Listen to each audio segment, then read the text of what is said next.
오늘 저는 지난 이제 한 달이 됐네. 2월 18일 떠나서 지난주 금요일 날 도착했네. 목요일 날 도착했습니다. 아직까지 시차가 좀 남아 있어서 조금 피곤하긴 하지만 여러분이 이렇게 또 화요일 날 모임에 만나게 돼서 감사를 드리고 반가운 마음으로 여러분들을 또 이렇게 만나기 위해 섰습니다. 네. 오늘 저는 이번 2026년 WTN 카이로 포럼 후기로 카이로 포럼을 다녀와서 여러분과 그곳에서 있었던 일들을 좀 오늘과 다음 시간까지 나누려고 합니다.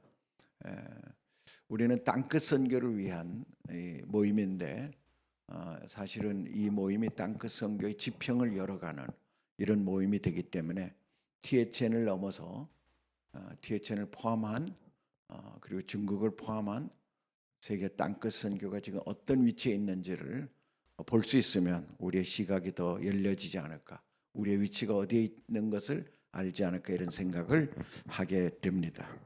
네. 그래서 제목은 애굽과 아수르로 통하는 대로, 보통 선교적으로는 사막의 대로 이렇게 부르고 있는데요. 말씀을 보도록 하겠습니다.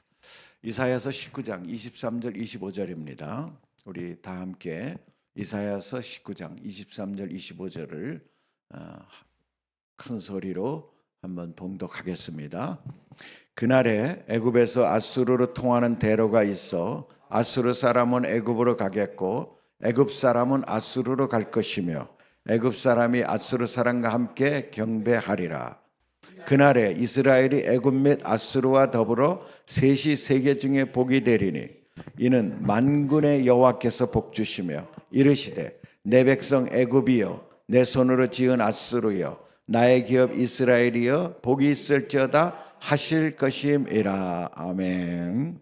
네, 이사야서 19장 말씀을 근거로 오늘 말씀을 나눕니다.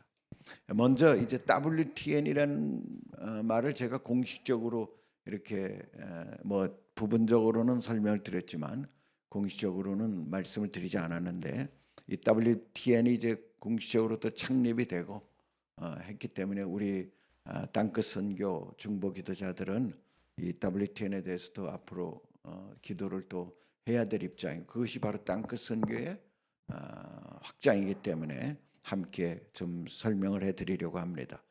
WTN은 월드 트랜스 네트워크이라는 단어입니다. 월드 트랜스 네트워크. 이 월드 트랜스라는 말은 우리가 트랜스 히말라야 네트워크처럼 넘어선다 이런 뜻이죠. 히말라야를 넘어서는 이쪽 저쪽을 포함하는 네트워크이다라는 면에서 우리가 트랜스 히말라야 네트워크를 지금까지 12년 동안 진행해 오고 있는데, 이 트랜스 히말라야 네트워크에서 중요한 건 우리가 히말라야라는 것을 다뤘어요. 지금까지는 히말라야 안에 어떻게 하면 연합하고 어떻게 저들을 찾아내고 미전도 종족이 어디 있고 방언 종족이 어디 있고 뭐 이런 방법, 어떤 접근 방법을 해야 되고 어떤 연합을 해야 되고 이런 일에 초점을 맞췄다 그러면은, 이제 제가 2024년 미국의 그 KWMC 대회에 참석하면서 그때 그 참석했던 선교사님들이나 저희들의 그 프레젠테이션을 들었던 교회의 반응은 히말라야에 대한 관심이 아니라 트랜스에 대한 관심이 많았습니다. 왜냐하면 자기들 각자가 사역들이 다 있기 때문에 뭐 다시 히말라야로 갈 수는 없는 거죠. 그러니까 이 강의를 쭉 들으면서 우리도 트랜스라는 개념을 우리가 도용해야 되겠다. 우리가 이렇게 뭐 나쁜 의미가 아니라 활용해서 우리도 사역에 확장을 해야 되겠다. 그러면서 나온 단어가 트랜스 재팬 네트워크, 그 다음에 트랜스 이스턴 유럽 네트워크, 월드 트랜스 네트워크, 이런 이야기가 막 쏟아졌었어요.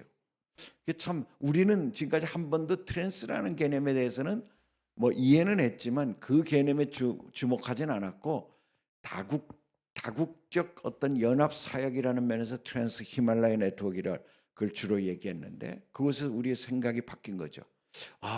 다른 사람들은 트랜스에 관심이 있구나. 넘어서는 거에 관심이 있구나. 이것에 대해서 지금까지는 제한되고 지금까지 닫혀있던 사고가 이 트랜스 히말라야 네트워크를 통해서 열리는구나라는 걸 우리가 알게 됐어요. 그래서 이제 그때부터 트랜스에 대해 우리가 관심을 갖게 됐습니다. 그게 벌써 2년이 지났죠. 그런데 우리가 그런 이야기를 이제 하는 중에 2025년에 3월달에 우리가 네팔에서 우리 네팔 THN 패밀리 리트릿을 THN 멤버들 모임을 가졌었는데 그때에 우리 이제 아프리카에서 오신 선교사님 또 북한 사역하시는 또 선교사님 이런 분들이 연합해서 우리가 함께 특별 모임을 좀 가졌는데 그게 바로 우리는 그때 그냥 이런 의견을 좀 서로 나누자라는 의미로서 모임을 가졌는데 모임 가진 지 1시간 만에 우리 그렇게 합시다. 뭐 의견 그분들이 다 처음 듣는 얘기인데도 바로 그냥 이쪽에서 하면 이렇게 대답하듯이 심기가 하나가 돼가지고 우리가 그러면 이름을 집시다. 그래서 나온 말이 월드 트랜스 네트워크입니다. 그럼 트랜스 네트워크를 우리가 월드로 한번 생각해 보자라는 개념이 나온 것입니다. 그래서 월드 트랜스 네트워크를 발족하게 됐고 그게 2025년 3월 12일이었습니다. 거기서 우리가 발족을 했는데 구체적으로 이제 창립 선언문을 이제 쓰게 됐는데요. 우리 조 원장님이 탁월한 그 글솜씨로 이렇게 한 장장한 서너 페이지에 걸쳐서 창립 선언문을 이제 쓰게 됐고 우리가 그걸 추인을 하게 됐습니다. 그 중에 일부 구절을 제가 WTN이 뭘 말하는지를 여러분들에게 읽어드리면 WTN은 지구상의 미전도 국가와 종족 그리고 방언 그룹이 밀집 분포된 지역에서 그리스도의 복음을 전하는 현장 참여자들로서 지리 및 종교 권역별 선교 네트워크를 운영하는 이들이 전략적 선교 연대를 이루고자 설립하였다. 이렇게 이제 첫 문장이 기록되어 있습니다. 여기서 보면 WTN은 지구상의 미전도, 지구적이죠. 월드라는 말입니다. 미전도 국가, 종족 그리고 방언 그룹이 밀집 분포된 지역, 뭐 산만하게 조금씩 흩어진 데까지는 그것까지는 이제 포함시키지 않고요. 그런 데는 각 나라에서 책임지면 되니까. 그러나 많이 밀집되어 있는데 사람들이 집중하지 못하는 이런 지역에 현장 참여자들이 주로 만든 겁니다. 왜냐하면 현장에서 필요성을 느꼈기 때문에. 그래서 그리스도의 복음을 전하는 현장 참여자들로서 지리 및 종교 권역별 선교 네트워크를 운영하는 이들이 전략적 선교 연대를 이루고자 설립했다. 그래서 우리가 그래서 필요하다고 생각하는 권역이 동아시아, 북한을 중심으로 시베리아 시베리아라기보다는 극동, 그 다음에 이 중국의 동북쪽 그쪽에 특별히 북한이죠. 북한이 지금 핍박받는 민족 그 국가니까. 그 다음에 중국 또 이제 가정교회 운동으로서 세계 선교를 감당하는 MC2030 그룹. 그 다음에 중국 소수 방언 종족 티벳을 포함한 중국 소수 방언 종족 그룹. 그 다음에 트랜스 히말라야 네트워크. 그 다음에 중동, 이슬람. 그 다음에 더 포함시킨 것은 중앙아시아, 동남아 불교권, 힌두권, 남아시아 이슬람. 남아시아 이슬람이라는 건 말레이시아라든가 인도네시아 또 이런 지역, 필리핀의 민다나오 섬 이런 지역이죠. 그 다음에 이스라엘, 유대인, 우리의 마지막 어떻게 보면 데스티네이션이라고 할 수 있는 유대인까지 해서 이런 영역들을 우리가 설정하고 각 영역의 현장 사역자들을 중심으로 우리가 좀 선교적 네트워크를 하자 이렇게 창립을 했고요. 그리고 이번에 이 카이로 포럼에 참가한 영역은 이 동아시아, 중국 MC2030, 중국 소수방언 종족, 트랜스 히말라야 네트워크, 중동 이렇게 5 가정이 모이게 됐습니다. 예. 그래서 이 WTN의 사명과 비전은 뭐 길지만은 짧게 그 구체적인 내용만 말씀드리면, WTN은 삼위일체 하나님이 선교의 주인이심을 인식하고 복음이 전달 또는 뿌리내리지 못한 미전도 종족을 향한 선교 대사명을 완수하고자 미전도 종족이 밀집된 지역의 복음화를 궁극적이며 최종적인 목표로 한다. 우리의 선교 타겟은 미전도 종족이고 또 주님의 대사명을 이루고자 하는 일이고, 지역도 미전도 종족이 밀집된 지역의 복음화를 궁극적이며 최종적인 목표로 한다라는 것입니다. 이를 위해 WTN은 선교 전략적 연대와 선교 협력으로 다시 오실 주님의 길을 예비한다. 이것이 이제 사명과 비전입니다. 그리고 각 영역마다 또 거기에 인도하시는 하나님 말씀, 그리고 궁극적인 목적, 이런 것들을 별도로 또 작성을 했는데 그 부분은 생략하도록 하겠습니다. 이렇게 해서 WTN이 창립이 됐고요. 그 WTN의 영역이 지도상으로 어떻느냐? 그럼 지금 한국에서부터 출발해서 이 서쪽으로 지금 계속 되고 있는데, 이 전체 지도 북아프리카 지역까지, 그리고 1040 북이 1040 윈도우 지역입니다. 그리고 인도네시아를 포함하는 지역, 그리고 뭐 보면 동남아시아 지역도 포함되어 있고, 중국의 가정교회 내지가 있고, 또 중국 변방의 소수 종족들이 있고, 중앙아시아가 있고, 페르시아 카스피에 또 이런 지역이 있고, 카스피의 영역이 있고, 북아프리카, 또 초승달 지역, 아라비아 반도, 또 서남아 무슬림, 페르시아, 또 힌두권 서남아, 또 무슬림 지역, 이런 데가 이제 다 포함된다라고 볼 수가 있습니다. 여기가 현재 미전도 종족이 가장 많이 남아 있는 종족입니다.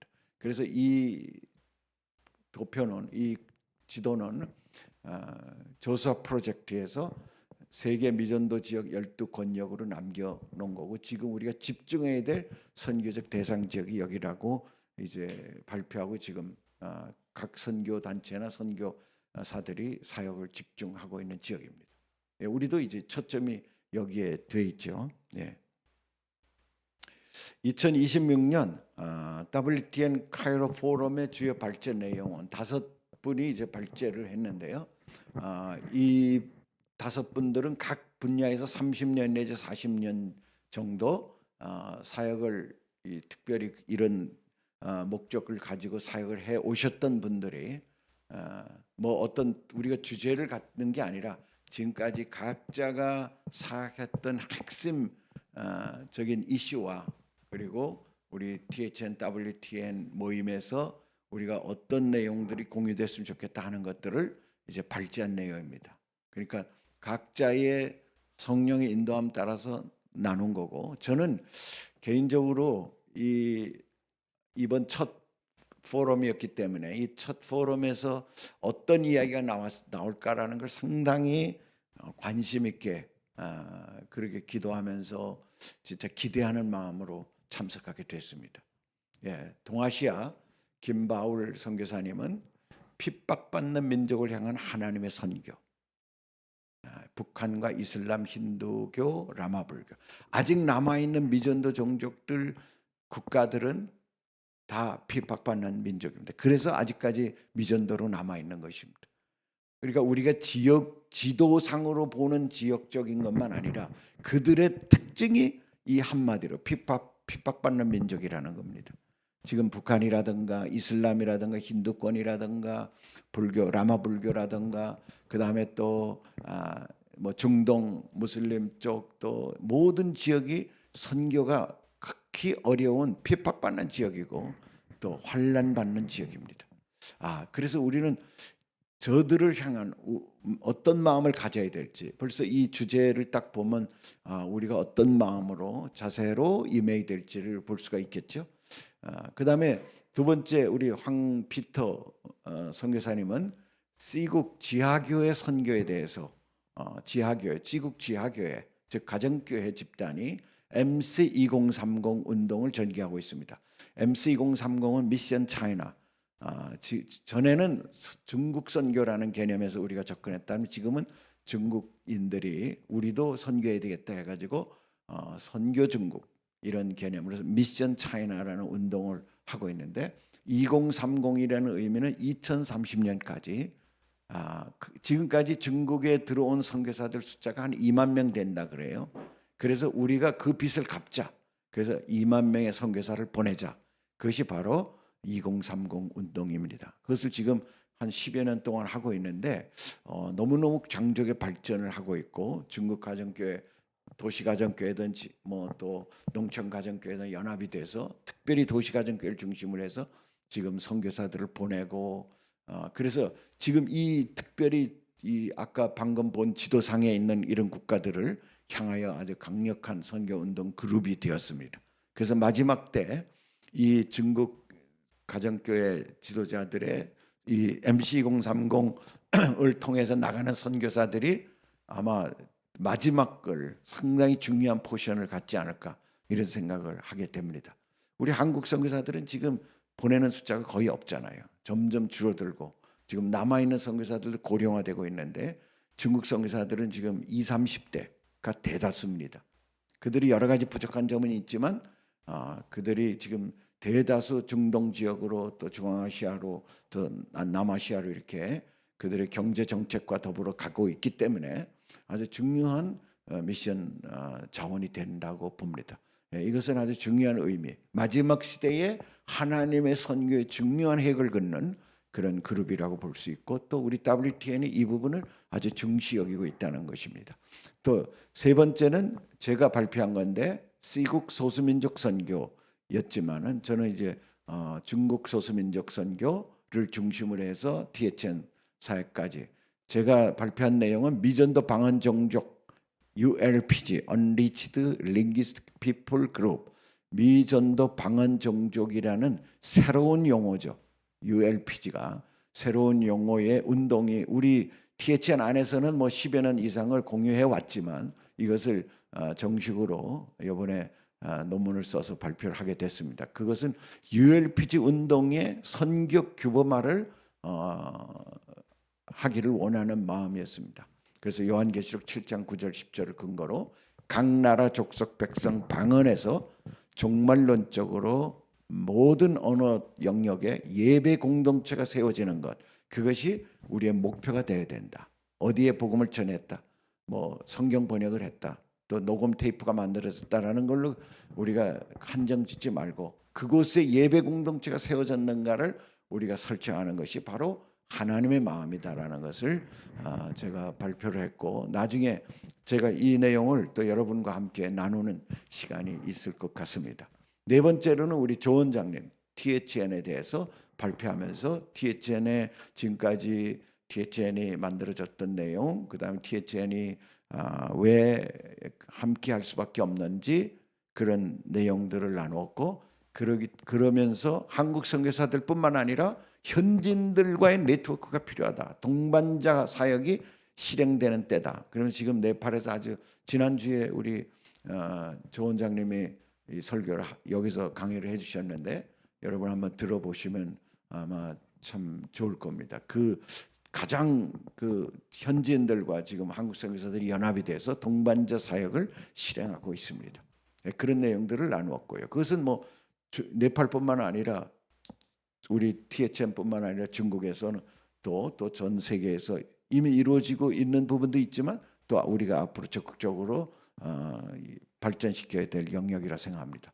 그 다음에 다섯 번째로 우리 중동에 이집트에 사역하시는 탁스 여호사 선교사님, 이분은 주로 곱틱 처치, 그 곱틱 정교회라 그래요. 이 이집트의 기독교인들을 곱틱 처치라고, 곱틱 교도라 그럽니다. 물론 거기 개신교도 천주교도 있지만 이 곱틱 교회라는 특수한 그런 1,400만의 크리스천이 있습니다.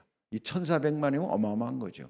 그러니까 이슬람권에서 지난 1,600년 동안 이어온 이 곱틱 정교회가 아직도 살아서 1,400만이나 되고 있다는 건 우리가 새롭게 발견한 일이고, 물론 이슈가 됐었지만 이제 한국 선교사들이나 지금 세계 선교가 별로 주목하지 않는 영역인데, 이 부분이 마지막 때에 아주 중요한 역할을 해야 된다라고 주장하는 우리 탕계와서 선교사님, 그 현장에서 또 이 부분들을 우리가 공감하고, 또 제가 이 부분을 오늘 주로 여러분과 함께 나누려고 합니다. 여러분이 간단하게 사진을 보면은, 이 사진은 우리가 나일강을 가게 되는데, 나일강, 뭐 이집트 하면 나일강 아닙니까? 나일강 선상 크루즈를 하면서 이 포럼을 했습니다. 이 이제 배를 타고 그 쭉 저기 아스완이라는 지역서부터, 그는 수단 근처예요. 그 아스완이라는 데부터 내려오면서 룩소라는 곳까지 오고, 또 밤에는 배가 떠나고 낮에는 유적지를 보고, 또 낮에는 또 하루 종일 포럼을 하고, 이런 식으로 해서 우리가 3박 4일 나일강 투어를 하면서 또 그 유적지와 그 다음에 또 우리가 포럼을 진행하게 됐습니다. 참 아주 낭만적이기도 했지만 또 의미 있었던 그런 여행이었다라고 봅니다. 그래서 여기서 나눈 핵심 아젠다를 제가 정리를 좀 해보면은, 26WTN 카이로 포럼의 핵심 아젠다, 이것이 바로 현재 현장 사역자들이 생각하는 세계 선교 마지막 아젠다라고 생각하는 것입니다. 이 마지막 아젠다가 여기 다 들어 있어요. 이거는 우리가 뭐 어느 한 나라만을 생각하면 절대 볼 수 없는 일이고, 이 WTN 모임이었기 때문에 가능한 아젠다인데, 각자가 발표한 내용이 뭐라는 건 제가 아까 말씀을 드렸는데, 이것을 좀 정리해 보면은 이렇습니다. 첫 번째로 핍박받는 민족을 향한 선교, 북한, 이슬람, 힌두, 라마 불교 이런 영역에서 남은 미전도 종족 선교 내지는 남은 미전도 국가가 있다. 그러니까 우리가 이 핍박받는 민족들 대상으로 하기 위해서는 우리가 그런 영적인 공유가 있어야 되잖아요. 그들이 핍박받고 그들이 어려운 속에서, 그 북한 신의 악단에서 본 것처럼 북한의 그 어려운 속에서 예수를 믿는 사람들과 우리 한국에서 그냥 편안하게 예수 믿는 사람들이 같이 만나서 선교가 되겠습니까? 그렇지 않다는 거예요. 우리 자신이 이 핍박받는 민족을 향한 선교사의 자세, 선교적인 마인드를 갖는 것이 가장 중요하다는 생각이 들었어요. 저희가 1월 달에 오살리에서 있었던 그 북한 남북 통일을 위한 기도회, 금식 기도에 참석을 하고 왔을 때, 그 진짜 북한 사역자들의 그 고백도 들었고, 우리가 그 실상을 보면서 이 북한의 상황을 진짜 우리가 많이 이해를 하게 됐었습니다. 그래야 북한에 대한 기도가 더 절실해지는 것처럼, 지금 남아있는 모든 대상들은 다 핍박받는 곳입니다. 거기에서 우리가 아니란 생각을 가지고 세계 선교를 감당했다? 안 되겠죠. 할 수 없다는 거예요. 그래서 우리가 깊은 영성을 가져야 되겠다. 깊은 기도가 있어야 되겠다는 생각을 더 절실하게 하게 되는 것입니다. 그다음에 두 번째로는 미개척 미전도 종족인 UUPG, 이건 조사 프로젝트에서 정한 건데, 아까 말씀드렸듯이 미전도 종족인데 그 중에서 미전도 종족뿐만 아니라, 보통 미전도 종족 하면은 2% 이내의 크리스천, 2% 이내의 크리스천일 때 미전도 종족이라고 말하거든요. 근데 미개척 미전도 종족이라는 건 크리스천 단체가 하나도 없는, 복음 전하는 자가 없는, 교회 설립이 되지 않은 아주 근본적인 미전도 미개척 종족, 그걸 UUPG라고 합니다. 그 다음에 우리 미전도 방언 종족은 ULPG죠. 이에 전략적 선교가 필요하다. 그 UUPG를 나갈 때는 어떤 접근을 해야 되고, 또 방언 종족을 나갈 때는 어떻게 했다. 방언 종족이 마지막 우리의 선교 목적이라는 걸, 대상이라는 걸 알아야 찾을 수 있지 않겠습니까? 그걸 모르면은 바로 옆 동네에 방언 종족이 있는데도 불구하고 무시하고 그냥 일반적인 선교만 하다가 이 미스하는 경우가 많이 있을 거라는 거예요. 그런 부분에서 전략적 선교가 필요하다. 그 다음에 이슬람 선교도 그런 면에서 우리가 아주 상당한 우리가 인포메이션, 지식과 또 정보가 있어야 된다. 그냥 막연하게 지금 남아있는 종족들 선교하면서 지금까지 이렇게 우리가 했던 것도 뭐 쉬운 건 아니었지만은 그런 식으로 접근할 수는 없는 일이다라는 것입니다.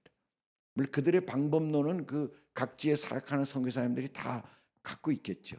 그리고 우리 중보자들도 우리도 기도하는 자들도 그런 마음을 가져야 기도할 거 아니겠어요? 그런 절실한 마음으로 기도해야 하나님이 들으시지 않겠습니까? 네, 그런 면에서 UUPG, ULPG를 타겟으로 하는 전략적 선교가 필요한 때다.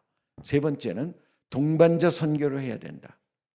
우리 중국에서는 일부 사실 지금 진행되고 있습니다. 이미 현지인들이 중심이 돼서 네트워크를 만들어 가지고 사역을 하고 있지만 이런 것들이 전국적으로 일어나서 이제 중국에 있는 미전도 종족들 또 세계 미전도 종족들에게 보낼 수 있도록 이런 동반자 선교의 의식이 필요하고 훈련이 필요하다. koptic 교회, 이집트에는 koptic 교회를 통한 선교의 도전을 우리가 해야 된다. 근데 우리 한국에서는 koptic 교회 하면은 주로 어떤 인식이 있냐면은 정교회, 우리가 캐톨릭이 서방 천주교, 그 다음에 동방 정교라고 있잖아요. 러시아 정교회라든가 뭐 중앙아시아에 있는 동방 정교. 동방 정교는 기독교가 아니라고 생각하기가 쉽죠. 근데 기독교가 아닌 건 아니에요. 전통을 따르는 거지 그 사람들이. 왜냐면 거의 2000년 동안을 그 전통에 따라서 지금까지 이어져 오고 있으니까. 우리는 개신교가 1500년에 다시 세워졌으니까 우리는 역사가 600년이라고 개신교 전통은 천주교하고 구분한다 그러면.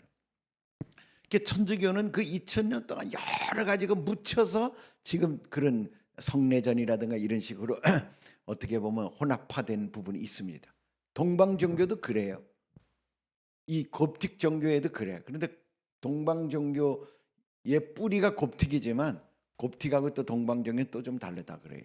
예, 그래서 그러니까 우리가 이 마지막 때에 그들을 하나님 구원 안 하실까 그렇게 보면 안 되죠. koptic 종교도 뭐 제가 이 koptic에 대해서 연구를 많이 한 사람이 아니기 때문에 이들에 대한 그 신학적인 차이는 좀 있겠지만 구원 못 받을 그건 아닙니다.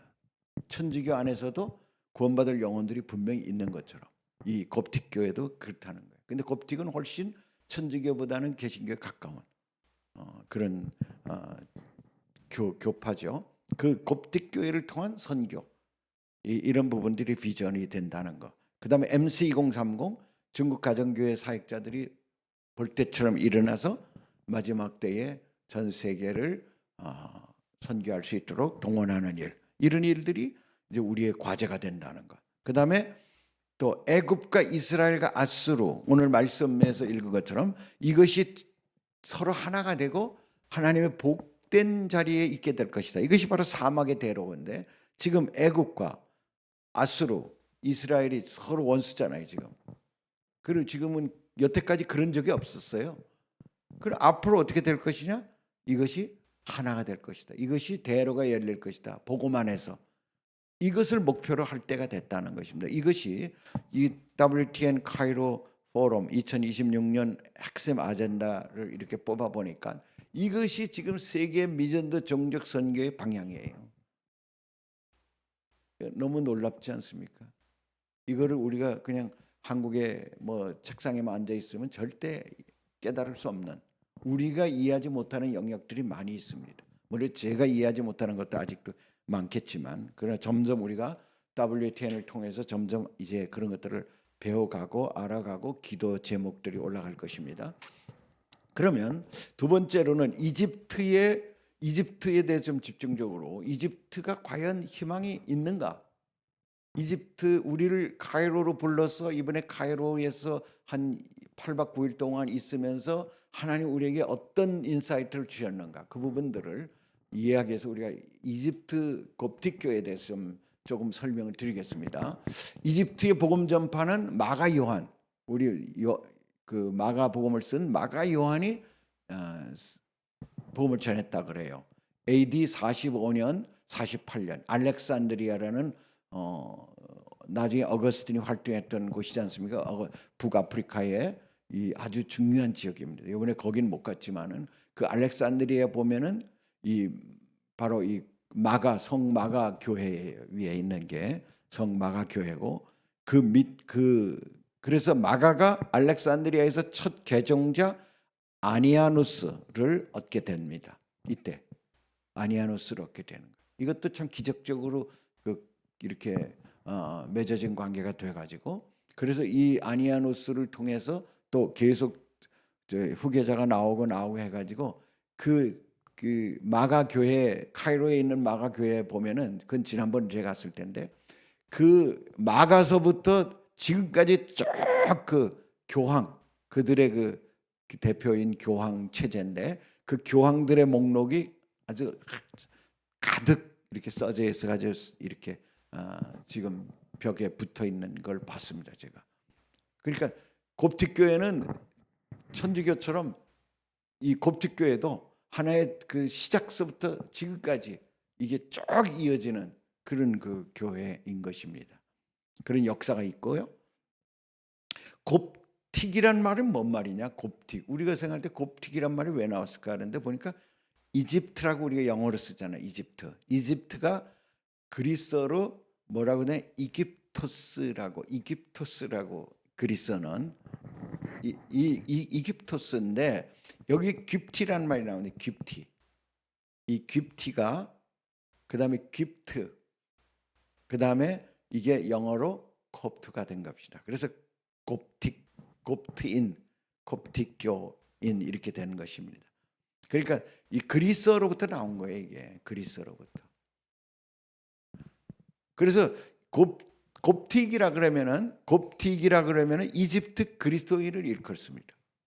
왜냐하면 그리스도인이 아닌 사람들은 다 그냥 이집션 그래. 이집트인이라고 하는데 이 곱틱 교도들은 옛날에 그리스어로 된 그 곱틱이라는 단어를 그대로 써가지고 자기들은 곱틱교라고 말한다. 이게 곱틱 종교라고 말한다는 거예요. 그래서 그 옆에 사진도 보면은 뭐 잘 보이실려나 모르시겠지만은 어쨌든 곱틱 언어가 있고 거기 아라비아 언어를 옆에 써놨죠.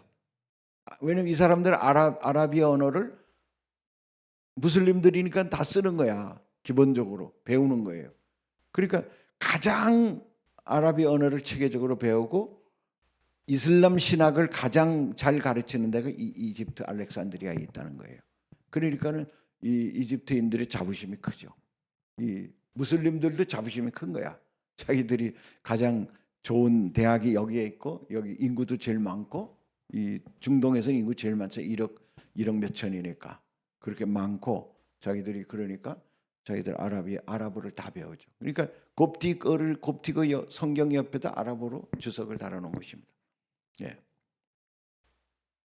근데 여기서 중요한 데가 바로 뭐냐면은 안토니 스토원이라고 아마 우리가 이 교회사를 배운 사람들은 안토니 스토원이라고 다 들어서 알 거예요. 그런데 이제 뭐 배우니까 이게 뭔지 잘 모를 수 있는데 세계 최초의 스토원입니다. 이것이 이집트에 있어요. 이것이 바로 곱틱에서 나온 겁니다. AD 350년 안토니에 의해서 세계 최초의 수도원인 안토니 수도원이 세워집니다. 이 안토니라는 사람은 부자였어요. 그런데 이제 자기는 이제 금욕을 하면서 예수님을 잘 믿고 싶은 이 성화를 잘하고 싶은 이런 신자였어요. 그래서 어느 날 이제 기도를 하는데 이런 이야기를 듣습니다. 마태복음 19장 21절에 그 자기 멘토 사부로부터 듣는 말씀인데 예수께서 이르시되 내가 온전하고자 할 때인데 가서 내 소유를 팔아 가난한 자들에게 주라. 그리하면 하늘에서 보화가 내게 있으리라. 그리고 와서 나를 따르라 하시니 이 마태복음 19장에 있는 이 말씀 금은 보화를 팔아서 가난한 자들에게 나눠주라. 이 말씀을 듣고 자기 걸 다 팔고 그냥 이 사막으로 들어간 겁니다. 사막으로 들어가서 그곳에서 금식하고 아주 작은 양을 먹으면서 기도하고 그러면서 또 영적 싸움을 하고 이렇게 지냈어요. 근데 나중에 이제 그를 따르는 사람들이 와서 보고 제자들이 거기다가 자기들도 그 동굴 하나를 잡아가지고 거기 들어가서 기도하면서 약 그 몇 사람들이 거기에 이제 모이게 되다 보니까 수도원이 만들어진 것입니다. 수도원이 만들어진 거는 거의 안토니가 이제 거의 말년이죠. 300 AD 350년이니까 356년에 안토니가 죽었으니까 죽기 6년 전에 수도원이 만들어졌어요. 그러나 이분은 그 전에 훨씬 전에 들어가서 거기서 동굴 속에서 혼자 영적 싸움을 하면서 그 수도 생활을 한 것입니다. 의미를 이 안토니 수도원의 의미가 뭔가? 안토니의 영적 안목은 1400년 동안 수도사들의 사막의 영성을 통해 이집트 곱트 교회를 지금까지 이슬람의 압박 속에서 지켜올 수 있는 거룩한 밑거름이 되었다. 이 탁선 교사님이 쓴 세계 선교 이슬람화라는 책에 기록한 내용인데, 그러니까 가장 중요한 어떻게 저 곱틱 교회가 그 이슬람이 판을 치는 그런 곳에서 1400만이라는 크리스천들이 아직까지 기독교를 믿고 있느냐. 이게 신기하거든요. 그 이유는 바로 이 수도원 운동을 통해서 깊은 주님 하나만이면 된다라는 이 영성이 그들 가운데 깊이 있었기 때문에 그들이 그걸 버틸 수 있었던 거예요. 그러니까 참 기도원이 중요한 것입니다. 기도가 중요한 것입니다. 그러니까 내적 영성이 없으면 넘어지죠. 사람들이 넘어지죠. 우리나라도 보면은 기도원 운동이 70년대, 80년대 얼마나 강하게 일어났습니까? 지금은 기도원이 텅텅 비어요. 우리나라가 왜 영적으로 시들어졌느냐? 기도를 안 하기 때문에. 그래서 이 교회가 지속적인 성장 내지는 지속적인 발전을 하기 위해서는 또 어려움과 환난을 극복하고 넘기기 위해서는 반드시 우리가 해야 되는 게 영성이거든. 영성을 우리가 받아야 되는데 진짜 주님으로부터 생수가 공급되면은 뭐가 두렵겠어요? 어떤 환난이 와도 이길 수 있지. 아무리 환경이 어려워도 극복할 수가 있죠. 그게 안 되니까 넘어지는 거예요. 교회가 문을 닫는 거예요. 선교가 어려워지는 거고 떠나는 거예요. 이 모든 것들이 우리가 이 곱틱 교회의 이 내용을 통해서 제가 이번에 그 수도원도 가보고 하면서 가장 깊이 깨달은 건 우리가 이 운동이 회복돼야 되는구나. 한국 교회가 살려면은 어쨌든 이전에는 뭐 못 먹고 배고프고 문제가 많으니까 그거 해결하기 위해서 기도원을 갔지만 이제는 그런 문제가 해결이 됐다 하더라도 우리의 영성을 하나님 앞에 진짜 접붙이는 이 상수를 말씀으로 또 받는 이 운동이 일어나야 된다는 거예요. 이 운동이 다시 일어나지 않으면 그냥 어정쩡하게 있다가 보면은 다 고갈되어서 넘어지기 쉽다는 거지. 지금 그런 세대이기 때문에. 그래서 오늘 이 화요 모임에 뭐 많이 나왔나 보자. 많이 안 나왔네 이제. 그렇지만 여러분이 중요한 거예요. 여러분이. 진짜 우리가 이 기도를 적은 인원이지만 기도를 우리가 강력하게 할 수 있는 공동체가 돼야 된다. 그것이 우리 THN이나 WTN도 마찬가지예요. THN이나 WTN도 승패는 거기 있다라는 것을 저는 깨닫습니다. 네. 아멘.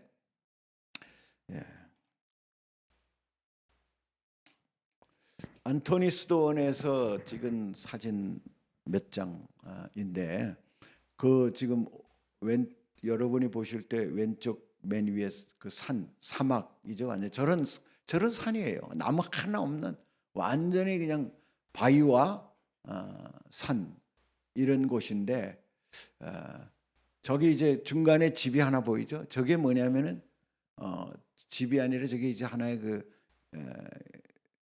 사람들이 모일 수 있도록 그 지대를 확장해 놓은 곳인데 저기가 안토니가 기도했던 곳입니다. 저기서 그 밑에 사진이 바로 지금 수도원이에요. 수도원까지는 걸어서 한 30분, 뭐 30분 정도, 30분 내지 1시간 정도 걸어갑니다. 그러니까 저 산꼭대기 동굴 속에서 기도하다가 물이 있는 데가 요 기도원이에요. 수도원이 있는 데가 물이 나와. 그래서 물 뜨러 내려오고 거기 그런 곳이었어요. 이 물이 있었기 때문에 저기가 수도원이 된 겁니다. 상당히 커요. 지금은 뭐 여기저기 엄청나게 짓더라고. 많은 사람들이 저기다 이제 투자도 하고 뭐 이제 그 기도원을 세우고 있는데 저 중간에 사진이 바로 저 안토니우스입니다. 안토니우스 초상화죠. 안토니우스 초상화고 그 다음에 오른쪽에 여러 명이 이제 이번 멤버들이 같이 찍은 데는 이제 저 안토니우스 수도원 입구에서 도로상에서 이제 찍은 겁니다. 보면 잘 안 나오겠지만 저 뒤에 바위산이 아까 첫 번째 보여줬던 그 기도하는 곳이 보이는 거고 그 밑에 이제 이런 완전히 사막 위에 저런 이제 오아시스 물이 있으니까 오아시스가 되니까 그곳에서 집을 짓고 그렇게 해서 수도사들이 지금까지 수도 활동을 하고 있습니다. 현재까지 저거는 관광지가 아니라 현재까지 수도사들이 저기 살면서 노동하고 그 다음에 기도하고 예배드리고 그리고 또 계속 대대로 저게 1600년 전이잖아요. 1600년 동안 이어져 온 것이야 저기서. 얼마나 놀랍습니까? 1600년 동안 저게 이제 계속 이어져 왔다는 거 얼마나 놀라운 거예요. 예. 그 안토니 수도원이라는 것이 바로 kop틱 종교의 중요한 하나의 그 영적 기반이 되었다라는 것을 이번에 보고 확신하게 되었습니다. 그 다음에 또 중요한 이 kop틱 교회에서 중요한 사건이 하나 생겼는데 그것이 뭐냐면 무가탐산의 기적입니다.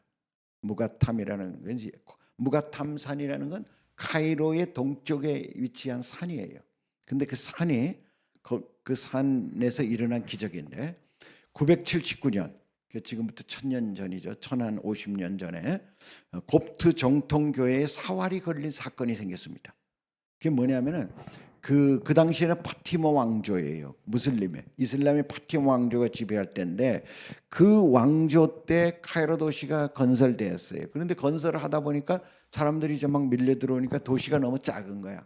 그래서 이 도시가 좀 커졌으면 좋겠는데 그러려면 저 동쪽에 있는 산이 없어져야 되겠는 거야. 이런 속에서 당시 칼리프 이슬람 왕이죠. 이슬람 그 제국의 왕을 칼리프라고 불렀는데 이 칼리프는 그 당시에 칼리프가 시를 좋아하고 논쟁을 좋아했대요. 그래가지고 뭐 천주교든 뭐 이렇게 사람들 불러놓고 논쟁하기를 좋아하고 시인들 철학자들 불러놓고 논쟁하기를 좋아했던 사람인데 그 당시 칼리프의 신하 중에 한 명이 유대인인데 이가 이제 이슬람으로 개종을 해가지고 그 신하예요. 근데 유대인이니까 기독교를 싫어하잖아.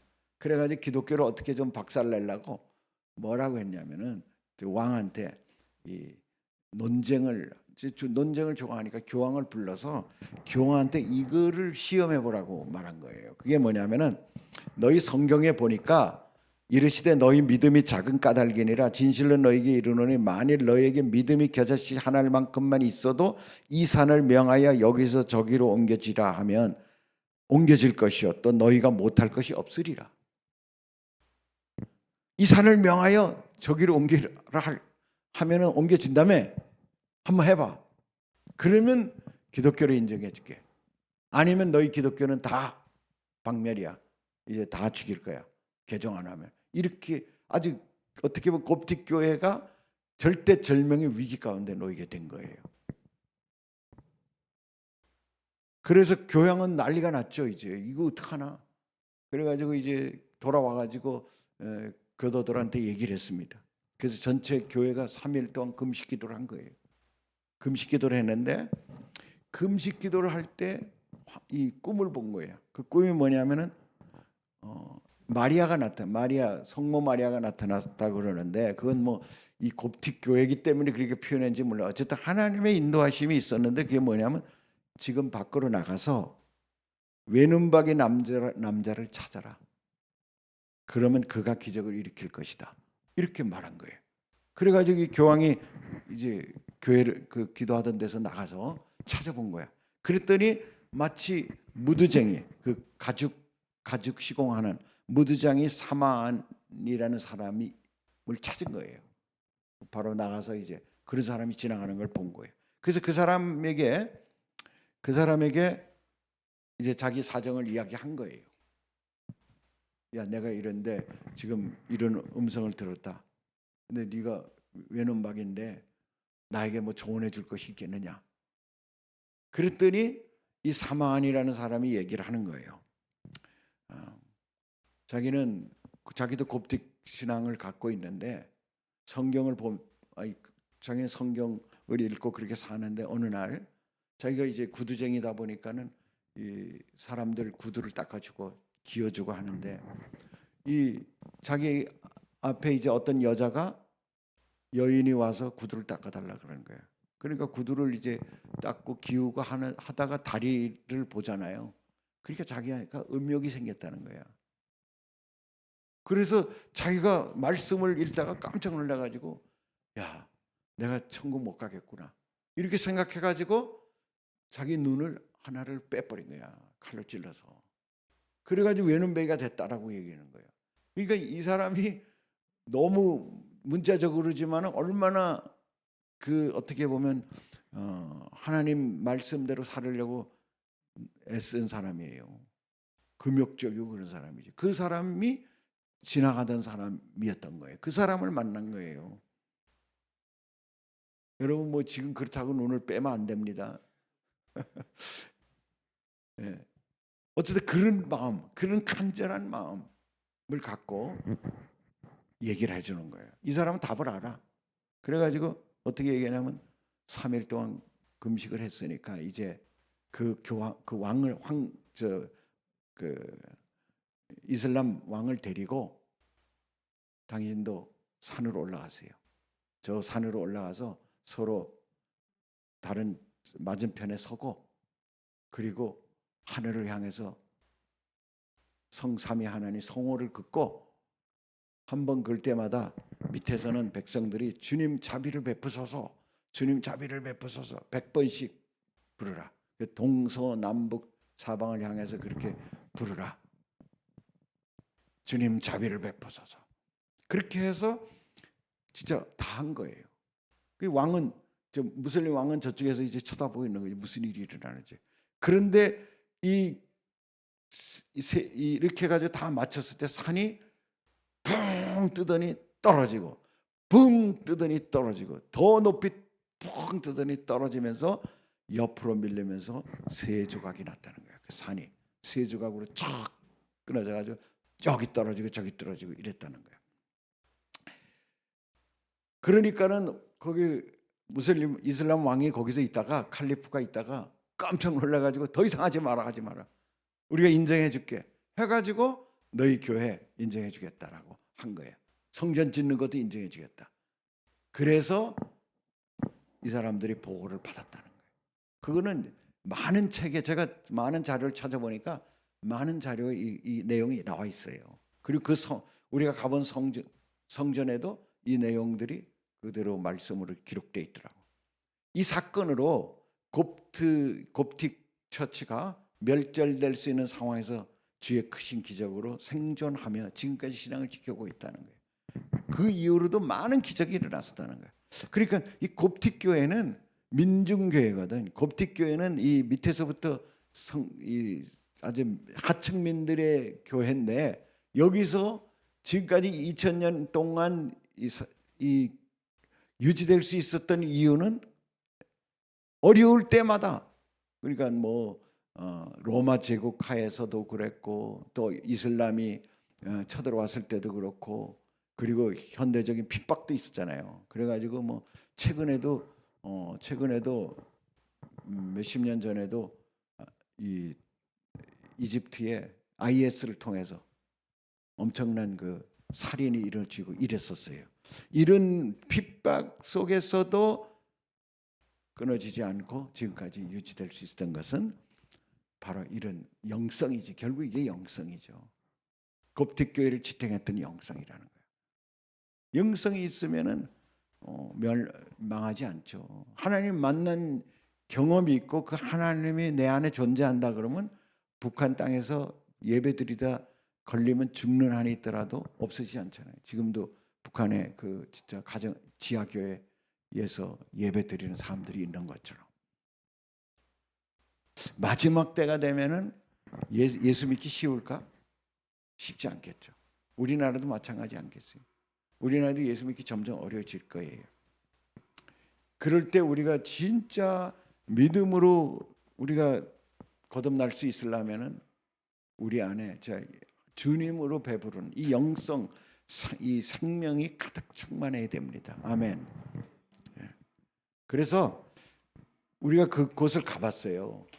그렇게 해서 이게 무가탐산이라는 거야. 무가탐산인데 이 무가탐산에 무가탐이란 뜻이 쪼개지다 이런 뜻이야. 쪼개지다. 그래가지고 무가탐이라는 이름으로 붙여졌다는 거예요.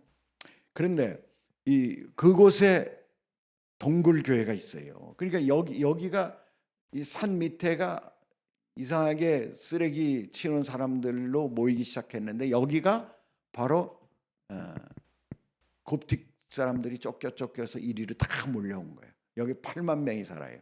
8만 명이. 그러니까 이들이 뭘 하냐면 이 동네가 garbage city라 그래. 그러니까 완전히 쓰레기 도시야. 여기는 지금 우리나라는 왜 이제 청소부들이 와가지고 그 쓰레기를 분리수거해 놓은 걸 가져가잖아요. 근데 분리수거하기 전에 단계, 지금 물론 카이로도 청소하는 사람들이 있지만 그 못하는 게 있는 거야. 그리고 분리가 안 되는 거야. 그러니까 그래서 그런 걸 모두 가가지고 자기 집에 와서 분리를 하는 거야. 플라스틱 따로 뭐 종이 따로 이렇게 해가지고 지금도 우리 박스 가져가는 사람도 있고 그러잖아요. 그런 식으로 분리해서 그걸 팔아가지고 돈을 만드는 사람들이야. 이 사람들이 누구냐면 다 koptic들이야. 그러니까 이 카이로 시내에서 가장 하층민이죠.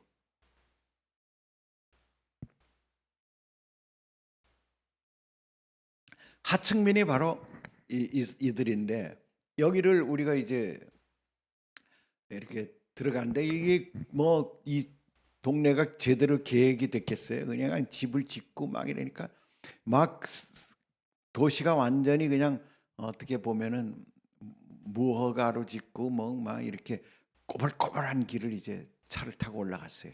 그 어딜 뭐 쓰레기 더미를 왜 이렇게 많이? 그러니까 집집마다 쓰레기 더미 날리고 그러니까 2월 달인데도 냄새가 막 나요. 그 여름이면 어떻겠어? 그런 데서 애들이 거기서 먹고 뭐 물건도 팔고 뭐 음식점도 있고 막 이래. 자기들끼리 사는 거야 거기에. 8만 명이. 근데 쫙 올라갔는데 보니까는 그 무가탐 동굴 교회가 있는 거예요. 보면은 여러분 왼쪽 보면은 우리가 내부에서 찍은 거 밖에 이게 이런 큰 동굴인데 이 좌석이 지금 몇 석이냐면 2만 석이에요. 2만 석. 어마어마하죠. 2만 석. 우리 여의도 순복음교회 대성전부터 큰 거예요. 2만 석이라는 얘기예요. 이 쫙 이렇게 내려오는 여기에 이제 다 이렇게 의자를 놔가지고 이 교회 성도가 7만 명이래요. 그러니까 그 무가탐 쓰레기장에 사는 사람들이 다 이 교회를 다니는 거야. 그러니까 이 교회 뭐 우리가 주일을 가보진 않았죠. 이 교회 와서 예배 한 2만 명씩 드리고 몇 번 나눠 드리는 거지.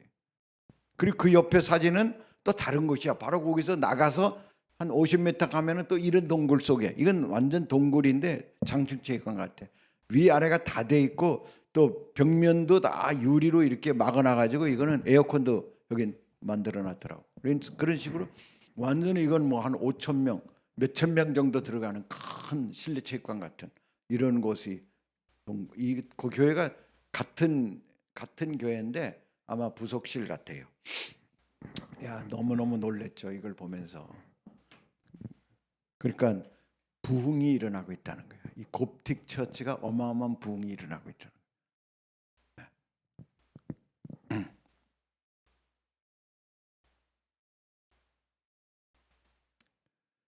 그래서 이제 곱트 청년들의 훈련 및 선교 기지와 이제 우리 탁선교사님이 애굽의 곱트 교회와 연대하여 청년들을 위한 공동체를 세웠습니다. 이 청년들이 뭐 엔지니어를 전공하고 다 인텔리전트더라고. 근데 이들이 이제 곱틱 교인들이에요. 이들이 와서 예배드리고 그리고 주일은 자기네 교회를 가. 그래서 아니 왜 그러냐고, 여기서 예배 드리면 되지 않냐니까는 그런 곱틱 교회가 발전할 수 없지 않냐. 그래서 자기들은 훈련시켜서 곱틱 교회로 보내는 일을 한다는 거예요. 그 새로운 취지로, 그러니까 선교 단체 같이 하는 거예요. 선교 단체. 우리의 화요 모임도 교단과 교파를 초월해서 이런 사람들이 와야 돼요. 그래서 여기서 영성과 세계 선교에 대한 비전을 가지고 가서 자기네 교회를 발전시켜야 되는 거야. 예. 이런 사람들을 우리가 환영할 수 있어야 돼요. 그러면 보면 거기 뭐라고 적혀 있냐면 I exist for my family. 나는 나의 가족을 위해서 존재합니다. My family is for Egypt. 나의 가족은 이집트를 위해 존재합니다. Egypt is for the Middle East. 이집트는 중동을 위해 존재합니다. The Middle East is for the world. world이야. 세계를 위해 중동은 존재합니다. 그 세계 선교를 위한 그리고 이제 마지막에는 우리는 하나님의 영광을 위해 존재합니다. 이런 내용들이 적혀 있어요.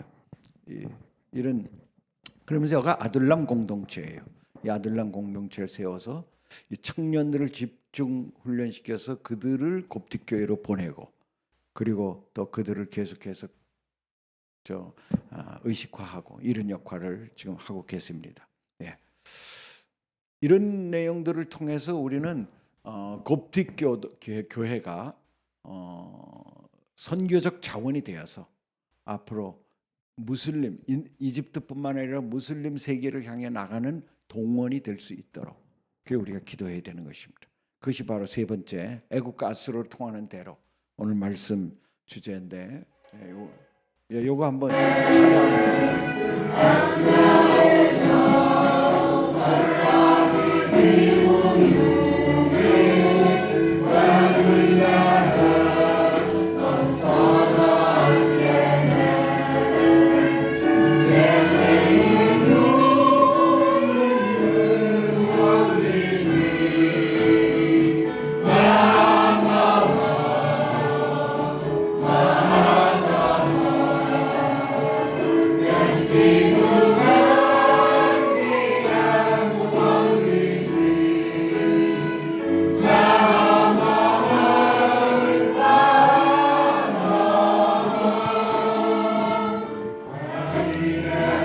까지만 하겠습니다. 예, 우리가 부활절 때 이제 주 하나님 지으신 모든 세계 이 찬양을 하는데 이 찬양을 이집트인들 부르라 그래가지고 불렀는데 여기 이제 피아노 반주가 들어가서 아마 이걸 못 쓰는 모양이지. 예, 어쨌든 뭐 반주 없이 어떻게 합니까 저기서 좀 그렇게 어쨌든 저 친구들이 젊은 친구들이 엔지니어들이에요. 다 뭐 의사도 있고 약사도 있고. 이런 친구들이 똑똑한 친구들이 지금 애굽에 또 복음화 가정 복음화를 위해서 저렇게 일어나고 있더라고요. 예. 그러면 결론적으로 말씀을 보면 애굽과 아수르로 통하는 대로 우리가 말씀 읽었잖아요. 여기서 말씀 한번 보면 19장 23절에 그날에 애굽에서 아수르로 통하는 대로가 있어. 아수르 사람은 애굽으로 가겠고 애굽 사람은 아수르로 갈 것이며 애굽 사람이 아수르 사람과 함께 경배하리라. 그날에 이 그날이 언제냐? 애굽에서 아수르로 통하는 대로가 있었던 적은 이전에 없어요. 지난 역사 가운데 없는 겁니다. 이건 아직 이루어지지 않은 사건이에요. 근데 그날이 언제냐면 하나님이 애굽인들이 하나님께 돌아오는 날, 이 말이에요. 그 앞에 절이 바로 그래요. 하나님께 돌아오고 하나님께 제단을 쌓는 날, 제단을 쌓게 되리라 그랬어. 제단을 쌓는 날, 그날에 애굽에서 아수르로 통하는 대로가 있어. 아수르 사람은 애굽으로 가고 애굽 사람은 아수르로 갈 것이며 애굽 사람이 아수르 사람과 함께 경배하리라. 24절은 그날에 이스라엘의 애굽 및 아수르와 더불어 셋이 세계 중에 복이 되리니. 여러분 이런 얘기 있는지 아셨어요?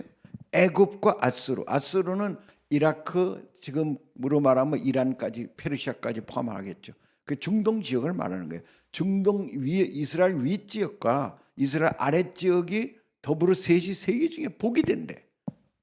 지금까지 우리는 애굽은 사단의 나라 이렇게 1차원적으로 생각했지. 아수르 하면은 뭐 고레스라는 이제 왕이 있었을 때는 좀 베풀었지만 대부분은 아수르나 바벨론은 이스라엘을 괴롭힌 나라, 원수들이죠. 이 원수였던 나라들이 하나가 된다는 거야. 하나가 된대.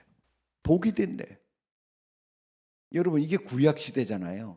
구약에 복이 되는 건 이스라엘 민족이라고 생각했어. 이스라엘 사람들은. 그럼 저 아수르와 애굽은 멸절해야 마땅한 그런 민족인데 이 19장의 앞에 부분 보면 애굽이 어떻게 하나님의 애굽을 멸망시키겠다는 내용이 쫙 나오거든. 그러니까 쾌제로 불렀을 거 아니야. 불렀을 거 아니야 사람들이. 근데 뒤에 보니까 아니야. 애굽 사람들이 하나님께 제단을 드리고 하나님께 돌아오리라. 그리고 이스라엘과 애굽과 아수르가 셋이 세계 중에 복이 된다. 이 얘기를 들었을 때 이스라엘 사람들이 어떻게 생각했어요? 그러니까 우리도 지금 그렇게 생각하는 거예요. 우리는 지금까지 이 서방 종교, 서방 기독교 영향을 받았기 때문에 이집트 선교에 대해서는 별로 관심이 없었어요. 물론 특별히 부르심 받은 사람들이 있긴 하겠지만 저는 그랬습니다. 참 뭐 그냥 거기도 선교해야 되겠지 이런 정도였는데 이거 보면 애굽이 기독교화가 될 때, 애굽이 선교적으로 일어날 때 그때가 그날이라는 거야. 그날이야. 그날이 뭐예요? 주님 다시 오실 날이지. 25절 이는 만군의 여호와께서 복주심에 이르시되 내 백성 애굽이여 내 손으로 지은 아수르여 나의 기업 이스라엘이여 복이 있을지어다 하실 것임이라. 만군의 여호와께서 복주심에 이르시되 내 백성 애굽이여. 아니 내 백성 이스라엘이었지 언제 내 백성 애굽이란 말을 했겠어요? 애굽은 바로왕, 애굽은 진짜 우리 제자 훈련도 그 애굽은 하나의 그 어떻게 보면 사단의 왕국을 말하는 건데 물론 그런 요소가 있죠. 근데 우리가 알아야 돼. 참 아무리 죽을 것 같은 집안도 망할 것 같은 집안이고 저주받을 것 같은 곳도 하나님은 긍휼을 베푸시길 원하신다는 거예요. 긍휼을 베풀기 원하. 그러니까 모압 족속에서 룻을 일으켜서 예수님의 족보가 되게 하셨잖아요.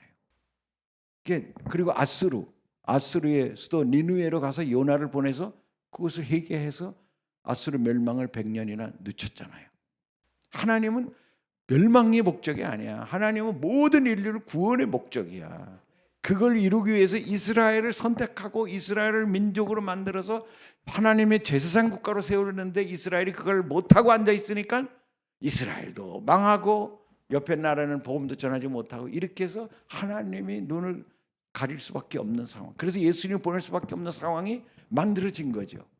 근데 예수님이 오셨어도 이스라엘 백성들이 알지 못하고 깨닫지 못했죠. 그게 흩어졌어요. 이스라엘 백성도 결국은 핍박받아 하나님으로부터 멸망받아가지고 흩어졌어요. 그렇지만 내 백성 이스라엘을 구원하겠다 하시잖아.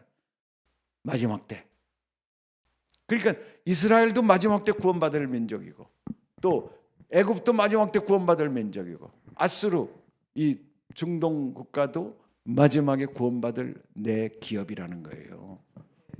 내 손으로 지은 아수르 나의 기업 이스라엘이요 복이 있을지어다. 그러니까 이때가 오면 마지막이라는 거예요. 지금 이때가 너무너무 가까웠다는 걸 우리가 아는 거죠. 왜냐하면 이런 WTN 같은 선교가 카이로에서 또 열리는 거는 바로 그런 때가 가까웠다는 걸 하나님이 보여주시는 거예요. 아멘. 우리에게 이런 시야가 열리게 하시는 것도 지금 주님이 오실 때가 너무 가깝다는 거예요. 아멘. 그래서 이번에 이집트 방문을 통해 주신 영적 인사이트를 정리를 해보면 안토니 수도원 영성, 금식, 수도원 영성, 금식, 믿음, 영적 전쟁이에요. 그 다음에 곱틱 동굴교회의 부흥은 믿음, 기도, 겸손, 그 무드쟁이, 그 외눈, 그 얼마나 겸손한 사람을 통해서 쓰십니까? 그러니까 그 겸손한 그 무드쟁이가 결국 그 말하고 같이 있었는데 그 산이 날아갈 때 무드쟁이가 안 보인 거야. 그 무드쟁이 찾을 수가 없는 거야. 그 무드쟁이가 누구였겠느냐? 예수님의 현현이 아닐까? 우리는 안 없어. 찾을 수가 없어. 다른 사람 다 있는데 예수님이 도와주시러 그렇게 오신 거 아닐까라는 생각인 거죠. 쓰레기 마을 사람들은 그 아이들서부터 이렇게 배웁니다. 쓰레기를 치우더라도 신앙을 지켜야 한다. 이 쓰레기가 우리를 살렸다는 거예요. 그 폭압적인 무슬림 하에서 우리가 살아날 수 있었던 것은 우리가 가장 하층으로서 쓰레기를 치우고 있으니까 누군가 그 일을 해야 되니까 이슬람이 그냥 거기에 적당한 선에서 그냥 그쪽만 밀어놓고 말았던 거예요. 그게 1400년을 지킬 수 있었던 종교라는 거죠.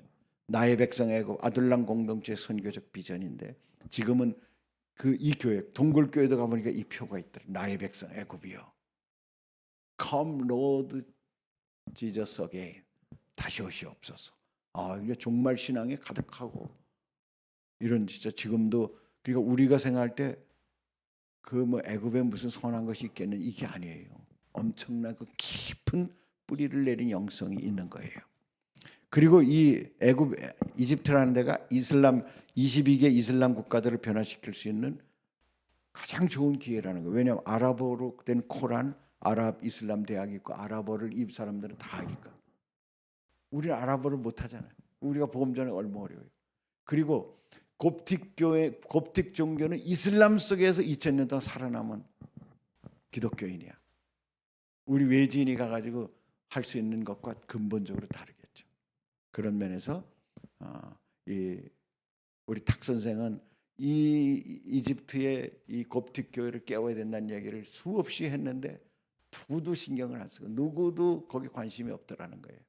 그래서 낭망하고 있을 때 저를 만나서 다시 이 WTN이라는 것을 생각하게 되고 그러면서 마지막 때 우리의 남은 영혼들을 주님께 드리자라고 우리가 이렇게 참 외칠 수 있었던 이유가 된 것입니다. 아멘. 그다음에 우리가 이제 여기서 돌아와 가지고 체코로 저는 갔는데 체코로 돌아간 다다음 날 27일 도착했는데 28일 날 전쟁이 일어났어요. 새벽에. 그래서 이 전쟁이 딱 일어날 때 내 생각에 어떤 생각이 드냐면은 2015년 3월에 우리가 THN 운영회를 네팔에서 했거든요. 네팔에 그 당시 THN 멤버들이 하나도 없었어요. 네팔이 중요한데 네팔이 하나도 없어. 그래서 누군가 THN 모임을 같이 할 사람을 찾으러 우리가 갔었어요. 운영위원들이 몇 명이. 그랬는데 한 사람도 찾지 못했어. 만났지만 관심이 없어요. 우리는 이미 히말라야 사역을 하고 있는데 그런 사람들이에요. 그래서 우리가 좀 낙심이 됐고 그래서 이제 호텔에서 떠나는 날인데 그날 비행기가 활주로를 이탈하는 바람에 그 네팔은 비행기 활주로 하나밖에 없거든. 그래가지고 3일 동안 비행기가 뜨지 못하고 내리지도 못했어요. 그래서 우리가 꼼짝없이 그 호텔에서 갇혀가지고 거기서 기도하고 우리가 더 얘기를 진전하는 수밖에 없었어요. 그러는데 그때 우리 사이에서 나온 얘기가 우리가 네팔을 둘러보니 네팔이 우리 인근 나라 중에 제일 낫다. 네팔이 복음화돼서 그 다음에 이 네팔을 통해서 우리가 티벳이나 실리구리나 이쪽 인도 쪽까지 영향을 끼쳐야 될 것 같다. 그래서 지금까지는 복음의 서진이라고 생각했지만 그게 아니라 네팔로부터 복음이 올라가야 된다. 그럼 저 히말라야를 어떻게 올라갈 거냐? 그래서 우리가 오버플로잉 넘치는 이 뭔가 모터를 써서라도 넘치는 이 오버플로잉이 있어야 저 티벳이 복음화될 거다. 이라고 우리가 사실 결론을 내려서 그러다가 뭐 어쩌저 해가지고 이것이 하나의 우리의 계시적인 하나의 인사이트가 됐는데 한 달 후에 네팔 지진이 일어난 겁니다. 그 네팔 지진이 일어난 게 정확하게 카트만두 근처에 이 티베탄 에리어에서 큰 지진이 일어나가지고 이 지진이 티벳을 흔들고 동인도를 흔들고 서인도 남인도를 흔드는 광경을 목격한 거예요. 한 달 만에. 우리 모두가 너무 놀랐죠. 그러면서 지금 돌아보니까 네팔의 티에첸 활동이 제일 활발하잖아요. 17가정이 지금 모여있지 거기. 17가정이 모여서 거기서 왕성하게 지금 티에첸 사역을 하고 있지 않습니까? 복음의 확장이 급속히 일어나고 있는 중심 센터가 되고 있습니다. 근데 이 생각이 난 거예요. 제가 이란 전쟁을 딱 보면서. 그래서 미국, 이란, 이스라엘 전쟁은 중동 선교의 새로운 지평을 여는 문이 될 것이고 우리 WTN의 새로운 돌파구를 열어주는 계기가 될 것이다라는 생각이 딱 온 거예요. 이건 제 생각일 수도 있어요. 세계 선교의 마지막 때가 도래하고 있다고 느끼지 않는가. 제가 너무 아주 소름 끼치도록 그 소식을 듣고 이거는 이란이 이제 거의 갈 거 아니겠어요. 그러면서 이란이 민주화가 되든지 뭐 이란이 변화가 되면 난민들이 나오고 그리고 이란에 구호 활동이 들어가고 기독교인들이 들어가서 이란에 지금 그러지 않아도 이란이 복음화가 지금 세계에서 가장 높아요. 복음화 증가율이 워낙 없었으니까 증가율이 높은데 이란이 엄청나게 변화될 것입니다. 이게 하나님이 지금 이란을 흔드는 것입니다. 그리고 중동 지역을 개편하는 것이 재편하는 것입니다. 이번에 방산 이 무기들을 한국 무기가 뭐 천공인지 뭐 비공인지 이런 것들이 지금 엄청나게 지금 인기잖아요. 미국 패트리엇이 못하는 거를 지금 한국에 싸게 싼 비용으로 다 막고 있으니까. 그래서 한국과의 교류가 엄청나게 좋아질 것 같아. 중국도 이제는 뭐 이란과 중국이 너무 좋은데 이란으로부터 지금 이란이 저렇게 되면 중국도 상당히 어려워지는 것입니다. 이 문제가 지금 전 세계를 흔드는 문제가 되는 것이에요. 이것은 하나님의 간섭하에 이루어진 일이라고 저는 봅니다. 그리고 이것은 마치 THN 모임, 우리 운영위원 모임을 끝내고 한 달 후에 지진이 일어나서 우리에게 가시적으로 보여준 것처럼 이런 사건은 하나님의 간섭이시겠지만 바로 어떻게 보면 WTN 세계 선교 완성의 이 어떤 마지막 때를 우리에게 구체적으로 시그니처로 보여주는 사건이 아닐까라는 그런 생각을 하게 된 것입니다. 여러분 기도할 때입니다. 여러분 오늘 이 자리에 나오셔서 함께 또 말씀을 듣고 또 유튜브로 이 일들을 또 여러분 보게 될 텐데 우리가 이 기도해야 됩니다. 첫째, THN, WTN을 굳건히 뿌리내리고 부흥케 하옵소서. 어쨌든 THN, 히말라야를 중심으로 한 THN, 전 세계 미전도 종족들을 섬기고자 창립된 WTN. 우리 능력은 너무 부족해져. 우리는 진짜 너무 먼지밖에 안 돼요. 저 자신도 그렇게 생각하면 깜짝깜짝 놀라지. 우리는 너무 부족해. 우리 힘으로 뭘 할 수 있겠어? 그러나 하나님이 우리를 부르셔서 그 자리에 세우신 것은 하나님이 하시겠다는 얘기예요. 우린 그 자리에 순종하고만 있으면 하나님이 연약한 우리를 통해서 일하실 것입니다. 굳건히 뿌리내리고 부흥케 하옵소서. 이집트 곱트 정교회를 이슬람 선교를 위해 부흥케 하옵시고 강력하게 일어서게 하시고 아둘람 공동체 DNYS 이 델타 네이션 뭐 그런가 뭐 그다음 유스 스쿨이에요. 타기오사 선교사님 우리가 앞으로는 적극적으로 기도해 드려야 되겠습니다. 애굽 이스라엘 아수르를 흔들어 복음의 대로가 놓여지게 하옵소서. 이런 때가 지금 가까이 와 있습니다. 우리가 더 열심히 힘을 다해서 기도해야 될 줄로 믿습니다.